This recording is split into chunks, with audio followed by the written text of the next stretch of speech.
Hey, salut la confrérie! Ici Arthur, co-créateur de l'univers La Confrérie d'ailleurs. Et ça, c'est mon chat, Nougatine.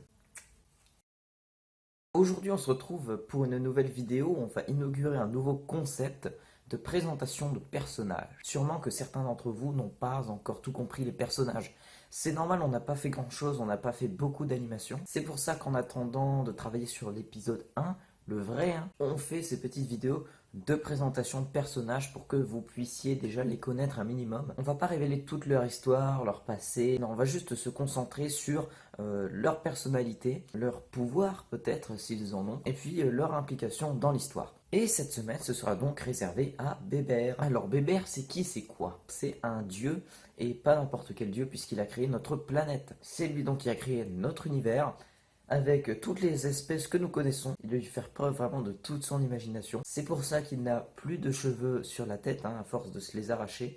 Mais du coup, voilà, il a également créé notre espèce, bien entendu, les humains, qui est, on va pas se le cacher, son espèce préférée. En tout cas, c'est vraiment sa création personnelle, puisque c'est une espèce qui lui ressemble. C'est pour ça que Bébert a une forme humaine. Mais du coup, tout son pouvoir vient essentiellement de son doigt, son index, qui est un doigt magique qu'on appelle le Bébert, ou également le Dailleur. Pourquoi le Dailleur? Parce qu'il prononce toujours cette sorte de formule magique quand il jette un sort, c'est-à-dire d'ailleurs. Oui, voilà, plutôt original comme pouvoir, mais du coup, grâce à ça, il peut construire, détruire, soigner n'importe qui, n'importe quoi. Bref, c'est vraiment un pouvoir assez cheaté. Au niveau des apparitions, c'est un personnage qui est apparu plutôt assez régulièrement, en tout cas pendant le peu qu'on a fait d'animation. Tout d'abord, la première fois dans l'animation de Noël, notre toute première animation, elle est d'ailleurs disponible sur la chaîne. On le voit donc en tant que Bébert Noël. Ensuite, on le voit également dans l'épisode spécial de Mike le poulet sans tête, Mike au tribunal. Sauf que là, c'est pas vraiment lui, c'est Bébert Dinosaure, mais c'est un Bébert d'une autre dimension.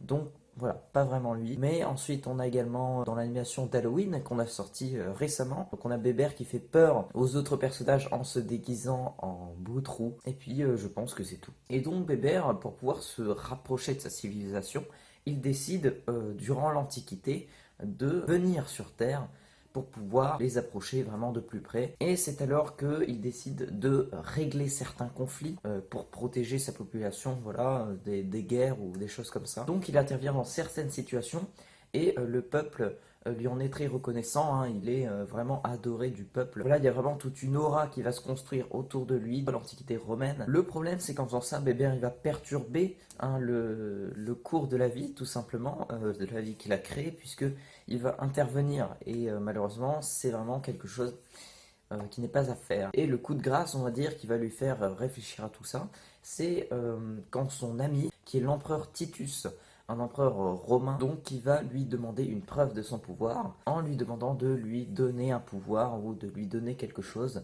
d'un peu magique. Et c'est là que Bébert va lui donner un artefact plutôt puissant. Et cet artefact malheureusement ne va pas fonctionner comme prévu puisque c'est une créature du mal, vraiment une source de chaos qui va s'échapper de tout ça et qui va malheureusement faire un petit peu n'importe quoi sur Terre. Donc Bébert là décide vraiment d'intervenir parce que c'est lui la cause de tous ces problèmes. Il réussit, on va dire, à enfermer cette chose. Et après cette bêtise, il se rend compte qu'il n'a pas à intervenir dans tout ça et il décide de partir de Terre et de s'exiler. Mais il va revenir des années plus tard pour tout simplement observer sa population. Mais cette fois-ci, il va décider de rester dans l'anonymat, c'est-à-dire qu'il va se créer une identité humaine. Il va arriver en France, dans le nord, dans une petite ville qui s'appelle Bailleul. Il va essayer de postuler dans un collège pour être professeur d'histoire-géographie. Alors il va y arriver et donc il va finir par enseigner dans ce collège. Donc il va être prof d'histoire et en même temps il est dieu de la planète, c'est-à-dire qu'il est là également pour surveiller les humains. Malheureusement son secret n'a pas été gardé car quelques années plus tard un petit groupe d'élèves qui est donc la fameuse confrérie d'ailleurs, donc voilà il y a plusieurs personnes, on va y revenir dessus dans de prochains épisodes.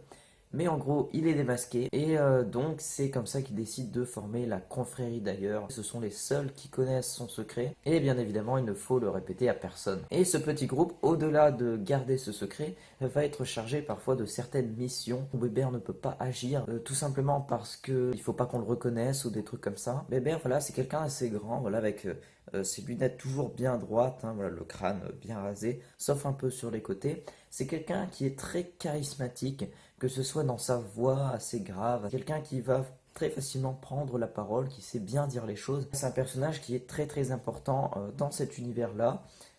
C'est pour ça qu'on a décidé d'en parler en premier, puisque c'est vraiment un peu le centre de toute cette intrigue. Ça va être aussi quelqu'un de très gentil, hein, et il adore les volatiles, que ce soit des canards, des pigeons ou des poulets. On ne sait pas trop d'où vient cette passion. C'est important parce que vous allez apprendre par la suite pourquoi certains volatiles justement sont des personnages principaux dans cette série. Il aime bien sa vie d'humain, en tout cas un prof d'histoire géo, ça lui va très bien. Et puis j'ai envie de dire tant mieux pour lui. Écoutez, voilà, je pense qu'on a fait le tour du personnage. J'espère que cette première présentation vous aura plu. Voilà, bien sûr, il y en aura d'autres dans le futur. Je ne sais pas encore quelle sera la prochaine présentation. J'espère qu'on pourra la faire dans 2 semaines. En tout cas, voilà, moi je vous donne rendez-vous prochainement pour une nouvelle vidéo, hein, que ce soit un speed art, une présentation de personnage. Et puis voilà, j'espère de tout cœur que l'épisode 1 pourra sortir prochainement. Je remercie également tous ceux qui se sont abonnés entre temps. Et puis voilà, pour les nouveaux qui arriveraient, n'hésitez pas à vous abonner également sur cette chaîne, laisser un like à cette vidéo, mettre un commentaire. Et puis voilà, salut la confrérie!